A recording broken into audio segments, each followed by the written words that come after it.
Did you know that you can add glitter to your Sublimation t-shirts? Let me show you how.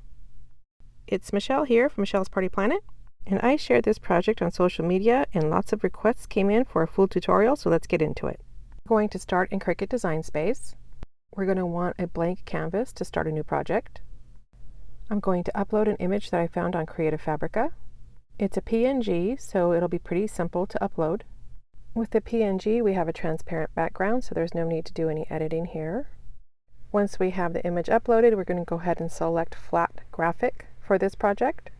This image is pretty large, so we're going to go ahead and wait a minute for it to load, and once it loads, we're going to resize it. Cricut Design Space will give you a little warning here, and it tells you that your image is going to be larger than your print area. Simply click on the Auto Resize button, and it will give you the maximum size available for this print area. Once you're happy with the size, we're going to duplicate the image. You're going to select one image and then go up to the Operation menu. Click the down arrow and you're going to select Basic.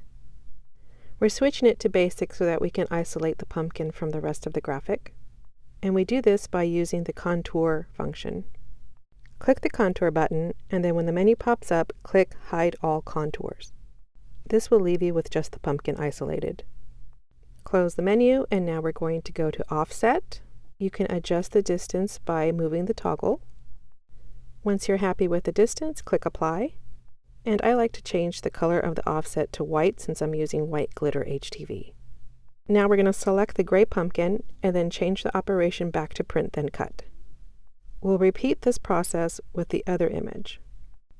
Select the image, change the operation to Basic, and then click the Contour button. This time we want to hide the center pumpkin. Once you have hidden the center pumpkin, go back to the Operation menu and click Print Then Cut. This will take it back to its original state. Now I'm going to select the center pumpkin and the offset, and we're going to group them so that they stay centered to each other. Now I'll move them over to the center of the rest of the design, and I'll use the Align function to get them centered properly. This is just to make sure that your offset isn't going to overlap the rest of your print. Just to adjust it a little bit and we'll be good to go. If you look at the layers, we'll see that we're going to have two Print Then Cut images and one basic cut, which is the offset, and that's exactly what we want. Now I'll click the Make button, and then it'll prompt me to save my project. Just add a title that makes sense to you. Now we'll look at the preview. Here we can select our paper size. I'm actually going to use 8.5 by 11 paper. You just change the paper size by clicking down on the Material Size menu. And then you're going to make sure that you mirror all three designs. With Sublimation, you want to make sure you mirror, and of course with HTV, you need to mirror that as well. Click Continue for the next screen. And here we're going to send the images to the printer. I'm using my Epson F170 Sublimation printer, and I'll be printing on a sub 125G paper. I turn off the bleed, and I like to use the printer dialog menu so that I can set my parameters. There's a reminder that the sensor marks will be added. This is for the Print Then Cut feature. I won't be cutting the first print. I'll just use my scissors and cut out the registration marks since we don't need to do that for this particular design. But I will be using the Print Then Cut feature with my Cricut for the pumpkin. Since we won't be cutting the first page, I'll be skipping to page 2 and also printing this on my Epson F170 on a sub paper.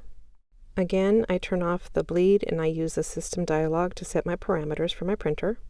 Since we already mirrored the design in Cricut Design Space, you want to turn off the mirror in your printer settings. I have my Cricut Explorer 3 connected, and like I said, we're going to skip to page 2. I'm going to select medium cardstock as my material, and then when we come back for the basic cut HTV, I'll be selecting glitter HTV or glitter iron-on. Okay, here I have my two prints from my Sublimation printer. I'll just be cutting the registration marks off the first print because we don't want that printed on the t-shirt.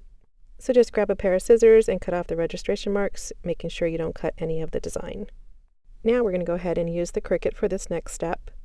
For Sublimation printed paper, I use a light grip mat. And as mentioned in Cricut Design Space, the menu pointed out this little arrow just to make sure you know that the arrow needs to be going up so that you have your image in the right direction. Just go ahead and apply your paper onto the mat and you're good to go. You just need to make sure you line up the corners to the grid on the mat and you're all set. Click the flashing button and your Cricut will start reading the registration marks. If you're having problems with your Cricut reading your registration marks, I suggest you recalibrate and make sure you have the newest software update available in Cricut Design Space. So there's a little light that reads the registration marks and it makes sure that your print is going to line up with the cutting file that it has in the system.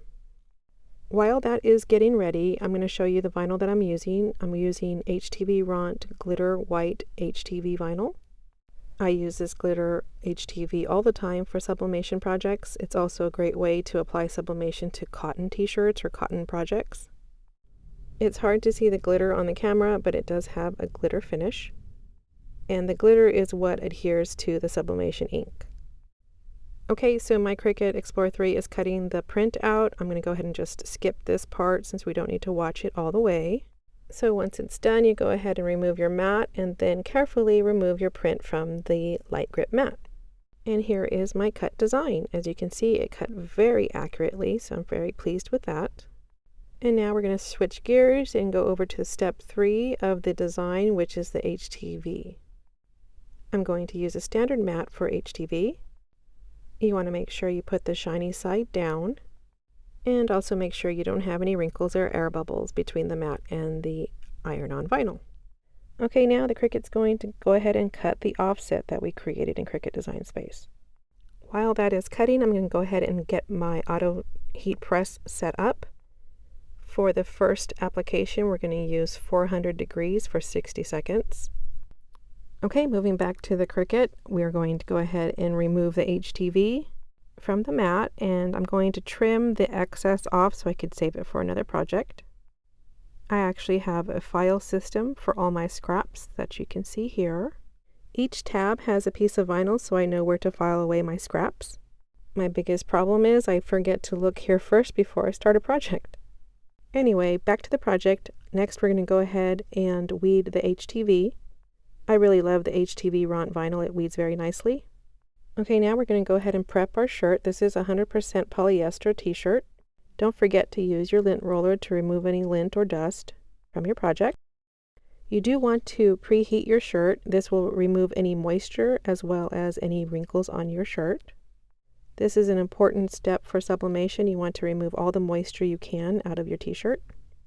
And you want to make sure you don't have any wrinkles. You need a nice flat surface for sublimation. I'm also going to be using this butcher paper for sublimation from PYD Life. You can use other butcher paper as well, but I find this one is pretty neat because it's already cut to size. I think these are 12 by 12 sheets. I always put a sheet inside my shirt so that the ink doesn't bleed through the back of the shirt. And you'll want to use a t-shirt guide to make sure you center your design. I'll link down below for a video on how you can make your own if you don't have any. You also want to make sure you don't have any seams or collars underneath the heat press because they will give you an uneven press on your t-shirt. So I'm just moving my t-shirt up so that I can get a better flat surface for my print. So then you center your design on your t-shirt and then just attach it with some heat resistant tape. That's just to keep it in place so it doesn't move when you're pressing. Okay, we're going to press this first part at 400 degrees for 60 seconds. Once it's done, you go ahead and remove your print. And now we're going to center the HTV that we cut out, the offset piece. I like to trim as much of the carrier sheet as possible so that it doesn't overlap the print design.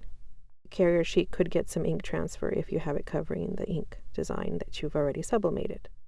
So now I'm just going to center the pumpkin, and then I'm going to also just hold it down with some heat resistant tape. For this step, we're going to actually reduce the heat to 330 degrees and we'll only be pressing for 15 seconds. I use another piece of butcher paper on top like we did before. We want to make sure we don't get any ink bleed on our heat plate.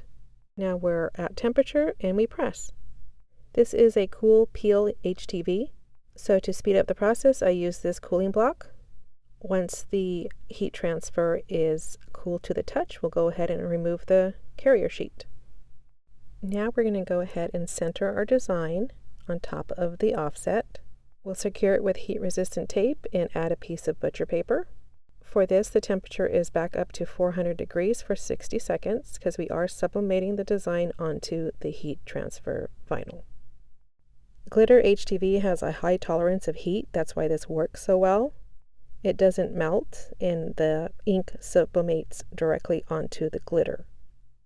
Once we're done, we remove the butcher paper and the sublimation paper to reveal the design. And then we'll remove the butcher paper from inside the t-shirt and we're all done. So this is an easy way for you to add glitter to your sublimation t-shirts. Or you could just use all glitter HTV to add sublimation to any of your cotton t-shirts. I think this is a very cute way to just add a little something to an ordinary t-shirt design and makes it different from everybody else's. So you can see the detail on the pumpkin and also this game day one I made before. So that's it. I hope you liked this project. I hope you found it useful for your sublimation designs. Don't forget to like and follow for more. And as always, thank you for watching.